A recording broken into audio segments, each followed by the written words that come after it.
model, but with a couple of exceptions. Okay, this is the stakeholder model. So what you do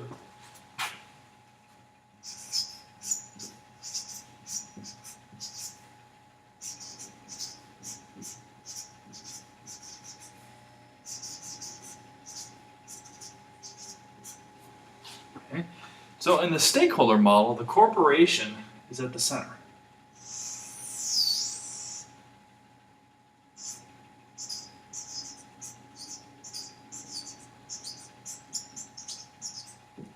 Okay.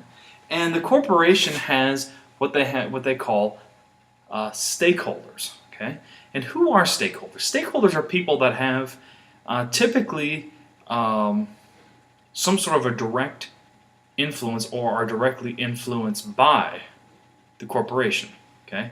Now the degree of impact can vary. Okay. The people that are most directly impacted are what we call primary stakeholders. Okay. So there's no right or wrong answer who a primary stakeholder is. Of course, when you're actually working, every company you'll find will have a different set of stakeholders. These are just some examples. Normally, we think about as primary stakeholders. Let's see if I can use some of these colorful pens. Okay. Normally, you look at employees. Hopefully, it shows up. Yeah, it looks like it. So you've got employees. Okay, they're typically a primary stakeholder because you hire and fire employees and they work directly for you. Okay. You also got customers.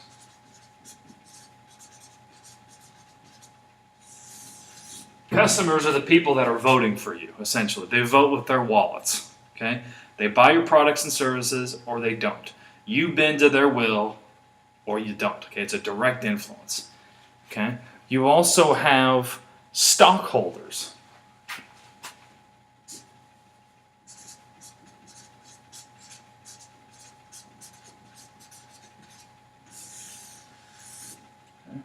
Stockholders are the owners of the firm itself. Okay? Now I want you to pay attention to this. A stockholder is not the same thing as a stakeholder. Okay? All stockholders are stakeholders, but not all stakeholders are stockholders. Okay? Stockholders are the people that own parts of a firm through, for example, the purchasing of stock. Okay? And stockholders also have a direct impact on the corporation because they can vote, although we'll talk a little bit more about that in one of our last lectures on corporate governance. But they can vote, they can affect the governance policies and the strategy of a corporation, and they can buy and sell shares depending on their assessment of profitability of a firm. So there's a direct relationship going on there too. Okay? You also have the government.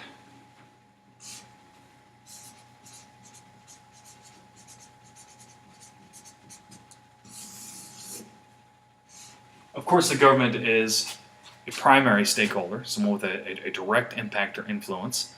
The government, these are the people, of course, they make laws, they impose rules on the corporation, and of course they set the tax rates. And the corporation is required to bend, is required to pay taxes and follow the laws of government. So that's a direct impact.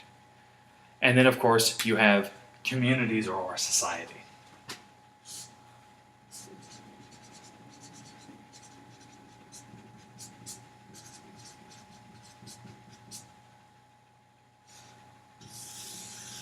Okay.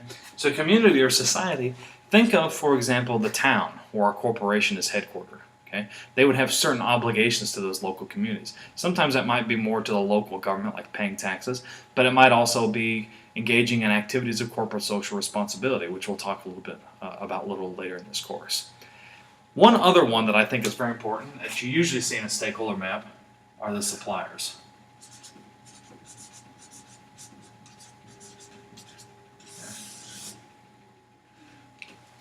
Suppliers are the ones who set the prices for the goods with which you will use to hopefully eventually assemble a product. And so your relationship with suppliers is also very important, a direct impact. Okay? So these people in blue are what we would call primary stakeholders. Okay?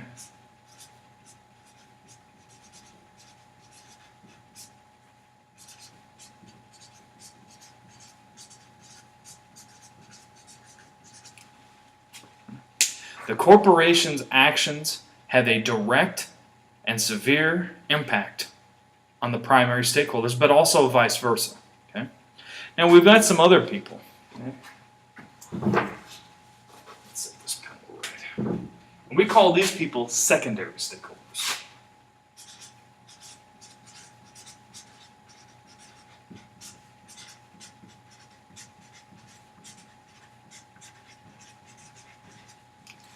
Okay. Now, that's not showing up at all, I don't think. I'll have to put this on with the Sharpie. I apologize for the confusion.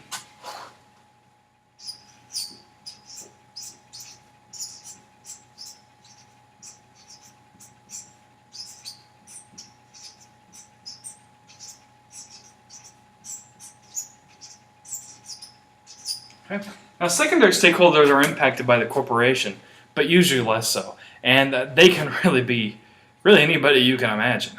Some classic examples. How about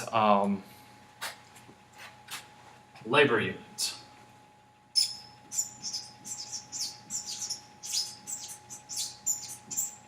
Okay. Their impact, you could argue, for some corporations is less direct than it is, for example, employees. You might have the media.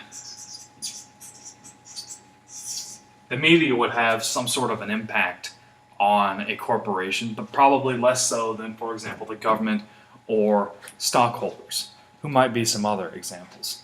The environment.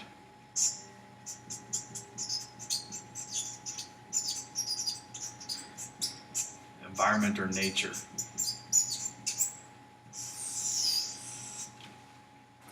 So you think about it, if a corporation refuses to respect the environment, like we'll talk about in a couple of chapters, at some point the environment would give out, and that would possibly harm the corporation, either by no longer supplying raw materials or possibly pulling the government in to regulate that corporation that wasn't respecting the environment. And just kind of one more, perhaps the poor. That's also a good example.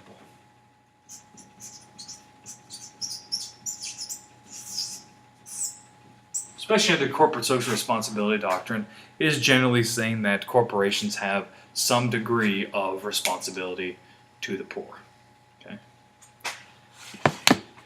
You do not have to agree with the stakeholder model, any of these other models. We'll talk about some alternate models in class. However, my own experience has been that the stakeholder model is probably the most commonly used model that you will actually see. Doesn't mean it's right or wrong, it just seems to be the one that's the most commonly used. Now, another important question. The countervailing forces model and the stakeholder model, they look kind of the same, don't they? So what's the difference? And as we progress in this course, you'll actually find that the majority of the theories that work for the stakeholder model, the countervailing forces model will also work for the stakeholder model. Okay? But there's a subtle difference in kind of the ontology or the understanding of reality. And namely, the difference is that under the countervailing forces model, it is assumed that all forces or actors are equal, and there's kind of a tug of war. Nobody is dominant at any given time. Whereas in the stakeholder model, the corporation is at the center, and as an executive, what you need to do is kind of balance or manipulate your stakeholders to behave in such a way that is in your interest. Okay? Now, there's not necessarily any sort of implication of power here. Let me give you an example. You think about some smaller oil company. They might use, for example, a supplier like Halliburton. Okay? So your smaller oil company is here in the middle, but if they were to use Halliburton for their supplies, well, Halliburton is a major conglomerate. They're more powerful than many of the oil companies they supply. So actually the supplier is much more powerful than the corporation, but the corporation needs to find some way to manipulate or indirectly control those stakeholders to their benefit. I hope this definition or this kind of explanation makes sense.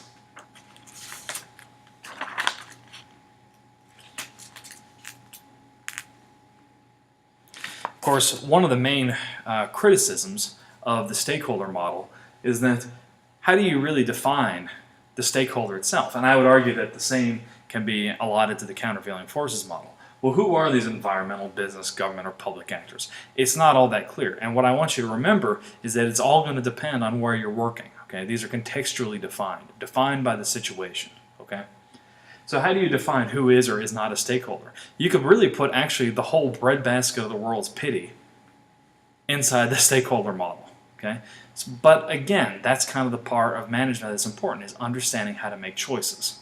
Okay. And the lights have gone out. This is why it's important to pay the utility bill.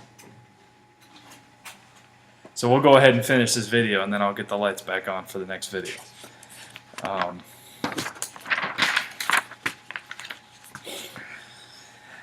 Another thing that you have to look at with the